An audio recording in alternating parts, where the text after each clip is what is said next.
ನಮಸ್ಕಾರ. ಬನ್ನಿ ನಮ್ಮ ಸಫಾರಿ ವಿತ್ ಸಫಾರಿಗೆ, ನಿಮ್ಮ ಒಂದು ಸಣ್ಣ ಸಫಾರಿ ನಮ್ಮ ಗೋಶಾಲೆಗೆ. ನನ್ನ ಹೆಸರು ರಾಮಾನುಜ ಅಂತ. ನಾನು ಇದನ್ನು ಗೋಶಾಲೆ ಅಂತ ತಿಳ್ಕೊಬೋದು, ಅಥವಾ ಏನಂತಾರೆ ಕೌ ಕೇರ್ ಸೆಂಟರ್ ಥರ ಅನ್ಕೋಬೋದು. ನಿಮಗೆ ಏನು ಸರಿ ಅನಿಸುತ್ತೋ ಅದು ತಗೋಬೋದು. ನನ್ನ ದೃಷ್ಟಿ ಏನಿತ್ತು ಅಂತಂದರೆ, ನಾನು ಯಾವುದೇ ಕಾರಣಕ್ಕೂ ಒಂದು ತಳಿನ ಉಳಿಸೋದಲ್ಲದೆ, ಏನಿವಾಗ ನಾವು ಇವತ್ತಿನ ಸಂಸ್ಕೃತಿಲಿ ಅಥವಾ ಇವತ್ತಿನ ಒಂದು ಟ್ರೆಂಡ್ ಅಂತೀವಲ್ಲ, ಅದರ ಪ್ರಕಾರ ನಾವು ಹಸು ಉಳಿಸ್ಬೇಕು ಅಂತ ಎಲ್ಲರೂ ಮಾತಾಡ್ತೀವಿ, ಎಲ್ಲರೂ ಮಾಡ್ತೀವಿ. ಆದರೆ ಹಸು ಉಳಿಸೋದು ಅಂದರೆ ಬರೀ ಕಸಾಯಿಗೆ ಹೋಗೋ ಹಸುಗಳನ್ನ ತರೋದು ಅಷ್ಟೇ ಅಲ್ಲ, ಮತ್ತು ಅವುಗಳಿಗೆ ಸಂಪೂರ್ಣವಾಗಿ ಜೀವನ ಪರ್ಯಂತ ಒಂದು ಅತ್ಯುತ್ತಮವಾದ, ನಮ್ಮ ಕೈಲಾದಷ್ಟು, ಅತ್ಯುತ್ತಮ ಅಂದರೆ ದಿ ಬೆಸ್ಟ್ ಅಂತ ನಾನು ಹೇಳೋಕ್ಕಾಗಲ್ಲ, ನಮ್ಮ ಕೈಲಾದಷ್ಟು ಒಂದು ಒಳ್ಳೆ ಅನುಕೂಲತೆ ಕೊಡೋಣ ಅಂತಂದಾಗ ನನಗನ್ನಿಸ್ತು, ಬರೀ ಒಂದು ಮಾಮೂಲಿ ಏನು ನೀವು ಗೋಶಾಲೆಗಳನ್ನು ನೋಡ್ತೀರ ಆ ಥರ ಯಾವಾಗಲೂ ಕಟ್ ಹಾಕೋದು ಗೊಂತು, ಹೌದು, ಅದಕ್ಕೆ ನಮಗೆ ಅನುಕೂಲ ಇದೆ. ಅಂದರೆ ಹಸು ಸಾಕೋರ್ಗೆ ಭಾಳ ಅನುಕೂಲ ಇದೆ. ಅದು ಏನಂತಂದರೆ, ನಾವು ಇವಾಗ ಆ ಹಸುಗೆ ಕ್ಲೀನಾಗಿ ಇಟ್ಕೊಳ್ಳೋಕೆ ಅನುಕೂಲವಾಗುತ್ತೆ. ಆದರೆ ಹಸುಗೆ ಅನುಕೂಲಕರವಾಗಿದೆಯಾ ಅನ್ನೋದು ನಾವು ಯೋಚನೆ ಮಾಡಲ್ಲ. ಸೊ ನನ್ನ ಯೋಚನೆ ಅಂತಂದರೆ, ಹಸು ಸಂತೋಷವಾಗಿರ್ಬೇಕಾದ್ರೆ ಅದು ಒಂದು ಬೇಸಿಕಲಿ ಯಾವ ಹಸು ಅಂತ ಡಿಸೈಡ್ ಮಾಡಿದಾಗ ಮಲೆನಾಡು ಗಿಡ್ಡ ಅಂತ ಡಿಸೈಡ್ ಮಾಡಿದೆ. ಮಲೆನಾಡು ಗಿಡ್ಡದಲ್ಲಿ ಹೇಗಿರುತ್ತೆ, ಮಲೆನಾಡು ಗಿಡ್ಡ ಬೇಸಿಕಲಿ ಒಂದು ಕಾಡಿನಲ್ಲಿರ್ತಕ್ಕಂಥ ಒಂದು ಹಸು. ಅದು ಆ ವಾತಾವರಣಕ್ಕೆ ಬಹಳ ಅನುಕೂಲಕರವಾಗಿ ಇಷ್ಟವಾಗಿರುತ್ತೆ. ಸೊ ನಾನು ಅದನ್ನು ಏನು ಮಾಡಬೇಕು, ಹೇಗೆ ಸಾಕಬೇಕು ಅಂತ ಯೋಚನೆ ಬಂದಾಗ ನನಗೆ ಬಂದಿದ್ದೇನು ಅಂತಂದರೆ, ಅವುಗಳು ಯಾವಾಗಲೂ ಫ್ರೀ ಆಗಿರುತ್ತೆ. ನೀವು ಮಲೆನಾಡು ಕಡೆ ಹೋದರೂ ಕೂಡ ಬೆಳಗಾಗಿದ್ದು ಬಾಗಿಲು ತೆಗೆದು ಬಿಡ್ತಾರೆ, ಅವುಗಳು ಕಾಡಿಗೆ ಹೋಗುತ್ತವೆ ಮೇಯಕ್ಕೆ. ಇದು ನಮ್ಮ ಗೋಶಾಲೆ ಬಂದು ನಿಮಗೆ ಬೆಂಗಳೂರಿನ ದಕ್ಷಿಣ ಭಾಗ. ಇದರಲ್ಲಿ ಬೆಂಗಳೂರು 74 ನಮ್ಮ ಪಿನ್ ಕೋಡು. ಇದು ಬಂದು ಕುಂಬಳಗೂಡು ಹತ್ತಿರ ಇರೋ ಕೇಗೊಲ್ಲಳ್ಳಿ ಗ್ರಾಮದಲ್ಲಿ ಬರುತ್ತೆ. ಕೇಗೊಲ್ಲಳ್ಳಿ ಗ್ರಾಮದಲ್ಲಿ ನೀವು 2 ಕೆರೆಗಳಿದೆ. ಹೊಸಕೆರೆ ಅಂತಾರೆ ನಾವು ಇರೋ ಜಾಗ. ಇಲ್ಲಿ ನಮ್ಮ ಗೋಶಾಲೆಯ ಮೋಸ್ಟ್ ಸೀನಿಯರ್ ಗೋದಾವರಿ ಅಂತ. ನಮ್ಮ ಗೋದಾವರಿಯ 9ನೇ ಮಗ ಇವನು, ಗೋವರ್ಧನ. ಇಲ್ಲಿ ಇವಳು ಬಂದು ನಮ್ಮ ಮಲೆನಾಡು ಗಿಡ್ಡದಲ್ಲಿ ಸ್ವರ್ಣ ಕಪಿಲ. ಇವನು ಸ್ವರ್ಣ ಕಪಿಲ ಫ್ಯಾಮಿಲಿನೇ. ಇವನು ನೋಡಿದ್ರೆ ಮುಖ್ಯವಾಗಿ ಸ್ವರ್ಣ ಕಪಿಲನಲ್ಲಿ ಕಣ್ಣು ಮೂಗು ಎಲ್ಲನೂ ಒಂದು ಸ್ವರ್ಣವರ್ಣದಲ್ಲಿರುತ್ತೆ. ನೀವು ಕಣ್ಣು ಗುಡ್ಡೆ ಕೂಡ ನೋಡ್ಬೋದು, ಮೂಗಿನ ಸಿಂಬಿ ನೋಡ್ಬೋದು, ಕೊಂಬು ಗೊರಸು ಎಲ್ಲನೂ ಒಂದು ಸಂಪೂರ್ಣವಾಗಿ ಒಂದು ಸ್ವರ್ಣವರ್ಣದಲ್ಲಿರುತ್ತೆ. ಇದು ಸ್ವರ್ಣ ಕಪಿಲ ಹಸುಗಳಲ್ಲಿ ನೀವು ನೋಡ್ಬೋದು. ನಾನು ಅಲ್ಲೇ ಹೇಳಿದಾಗ ನಮ್ಮ ಗೋದಾವರಿ ಪರಿಚಯ ಮಾಡಿಕೊಟ್ಟಾಗೆ, ಇವುಗಳು ವರ್ಣ ಕಣ್ಣು ಗಿಣ್ಣು ಎಲ್ಲನೂ ಬಂದು ಸ್ವರ್ಣವರ್ಣವಾಗಿರುತ್ತೆ. ಇವಳು ನಮ್ಮ ಸುಮಿತ್ರೆ. ಈ ಮನೆ ಯಜಮಾನ ಬಂದು ಇಲ್ಲಿದ್ದಾನೆ, ನಮ್ಮ ಅನಂತ ಬಂದು ನಮ್ಮ ಸ್ವರ್ಣ ಕಪಿಲ ಹೋರಿ ವೃಷಭ. ಇವನು ಈ ಮನೆ ಯಜಮಾನ.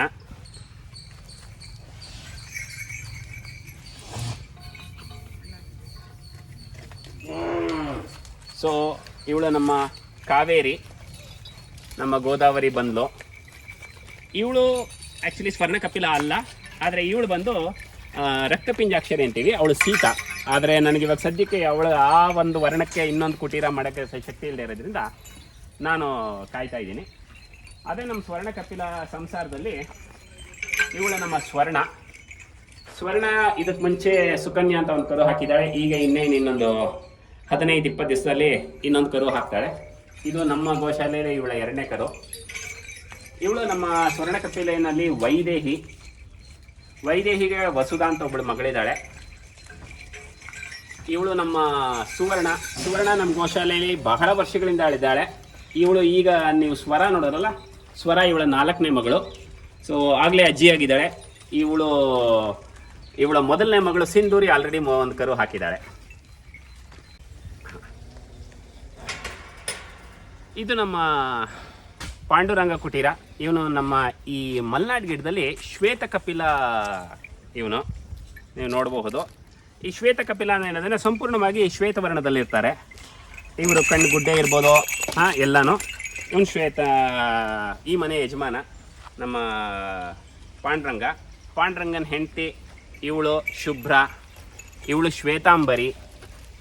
ಹೀಗೆ ನಿಮಗೆ ಅಲ್ಲಿದ್ದಾಳೆ ಗಂಗಾ, ಮತ್ತು ಅಲ್ಲಿ ಸುಗುಣ ಕೂತಿದ್ದಾಳೆ, ಅಲ್ಲಿ ಕಾಮಧೇನು, ಅಲ್ಲಿ ನಮ್ಮ ಸೀಟ್ ಕೆಳಗಡೆ ಕೂತಿರೋಳು ಹಂಸ ಕೂತಿದ್ದಾಳೆ, ತುಳಸಿ ಕೂತಿದ್ದಾಳೆ, ಮತ್ತು ನಮ್ಮ ಈಗ ಸದ್ಯಕ್ಕೆ ತೊಟ್ಟಿನಲ್ಲಿ ತಲೆ ಬಗ್ಸ್ಕೊಂಡಿದ್ದಾಳೆ ನಮ್ಮ ಅನಸೂಯ. ಸೊ ಇದು ನಮ್ಮ ಈ ಹೋರಿ ಅಂದರೆ ಮಲೆನಾಡು ಗಿಡ್ಡದಲ್ಲಿ ಶ್ವೇತ ಕಪಿಲ ಹಸುಗಳ ಒಂದು ಸಂಸಾರ. ಈ ಮನೆ ಯಜಮಾನ ಇವನು ಪಾಂಡುರಂಗ. ಸ್ವಲ್ಪ ತುಂಟ, ಇದು ನಮ್ಮ ಮಲೆನಾಡು ಗಿಡ್ಡದಲ್ಲಿ ಕೃಷ್ಣ ಕಪಿಲ ಅಂತೀವಿ. ಅಂದರೆ ಆ್ಯಕ್ಚುಲಿ ನಿಜ ಹೇಳಬೇಕು ಅಂತಂದರೆ ಈಗ ಜನಸಾಮಾನ್ಯರೆಲ್ಲ ಅವ್ರು ಉಪಯೋಗಿಸ್ತಾ ಇರೋದ್ರಿಂದ ನಾವು ಈ ಹೆಸರು ಹೇಳ್ತಾ ಇದ್ದೀವಿ. ಇಲ್ಲಾಂದರೆ ಕಪಿಲೆ ಅನ್ನೋದು ಅರ್ಥವೇ ಕಪ್ಪು.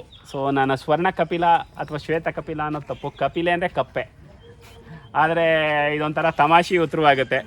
ಸರ್ ನಮ್ಮಲ್ಲಿ ಬಿಳಿ ಕಪ್ಪು ಹಸು ಇದೆ, ಸರ್ ನಮ್ಮಲ್ಲಿ ಸ್ವರ್ಣವರ್ಣದ ಕಪ್ಪು ಹಸು ಇದೆ, ನಮ್ಮಲ್ಲಿ ಕಪ್ಪು ಹಸು ಇದೆ ಅನ್ನೋ ಥರ ಆಗುತ್ತೆ. ಸೊ ನನ್ನ ತಿಳುವಳಿಕೆ ಪ್ರಕಾರ ಕಪಿಲೆ ಅಂದರೆ ಕೃಷ್ಣವರ್ಣ ಅಂದರೆ ಕಪ್ಪು ಅಂತ ಅರ್ಥ. ಇಲ್ಲಿ ಕೃಷ್ಣವರ್ಣದಲ್ಲಿ ಈ ಮನೆಯಲ್ಲಿ ನಮ್ಮ ಯಜಮಾನ ಸದ್ಯಕ್ಕೆ ಇಬ್ಬರಿದ್ದಾರೆ. ಇವನು ಶ್ರೀನಿವಾಸ, ಕೃಷ್ಣನ ಮತ್ತು ಶ್ವೇತಾಂಬರಿ ಎರಡನೇ ಮಗ. ಇವಳು ಕಪಿಲ, ಅವಳು ಜಾನಕಿ. ಆಮೇಲೆ ಹಾಗೆ ಬಂದರೆ ನೀವು ಇಲ್ಲಿ ನಮ್ಮ ಇನ್ನೊಬ್ಬ ಕೃಷ್ಣನ ಕಳ್ಕೊಂಡ ಮೇಲೆ ನಾವು ಯಾರು ಅತ್ಯುತ್ತಮವಾದವ್ರು ಈ ಮನೆಗೆ ಅಂತ ನೋಡ್ತಾ ಇದ್ದೀವಿ. ಇವನು ನಮ್ಮ ಭೀಮ ಹೊರಗಡೆಯಿಂದ ಬಂದಿದ್ದಾನೆ. ಇವನು ನಮ್ಮ ಕೃಷ್ಣ ವರ್ಣದ ಹೋರಿ. ಮಲೆನಾಡು ಗಿಡ್ಡದಲ್ಲಿ ಇದೇ ಒಂದು ಅತ್ಯುತ್ತಮವಾದ ವರ್ಣ, ಅಂದರೆ ಪೂರ ಕಪ್ಪಾಗಿರಬೇಕು. ಇಲ್ಲಿ ನಮ್ಮ ಕೃಷ್ಣ ಕಪಿಲ ಸಂಸಾರದಲ್ಲಿ ನಮ್ಮ ಚಂದ್ರಕಲಾ ಇದ್ದಾಳೆ, ಅವಳ ಮಗಳು ಚಂದ್ರಿಕಾ ಇದ್ದಾಳೆ. ಇಲ್ಲಿ ನಮ್ಮ ರಾಧಾ ಇದ್ದಾಳೆ, ನಮ್ಮ ಗೌರಿ, ಮತ್ತು ನಮ್ಮ ನರ್ಮದಾ, ನಮ್ಮ ಸತ್ಯಭಾಮ. ಇವರು ನಮ್ಮ ಮಲೆನಾಡು ಗಿಡ್ಡದ ಒಂದು ಕೃಷ್ಣ ಕಪಿಲ ಸಂಸಾರ. ಶ್ರೀ ಗೋಶಾಲೆ ಅಂದರೆ ಕೃಷ್ಣ ಕಪಿಲ ಸಂಸಾರ.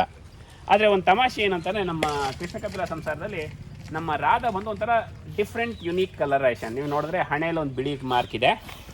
ಆಮೇಲೆ ನೋಡಿದ್ರೆ ಒಳ್ಳೆ ಶೂಸ್ ಹಾಕ್ಕೊಂಡಿರ್ತಾರೆ. ಇವಳು 4 ಕಾಲಿಗೂ ಬಿಳಿ ವರ್ಣ ಇದೆ.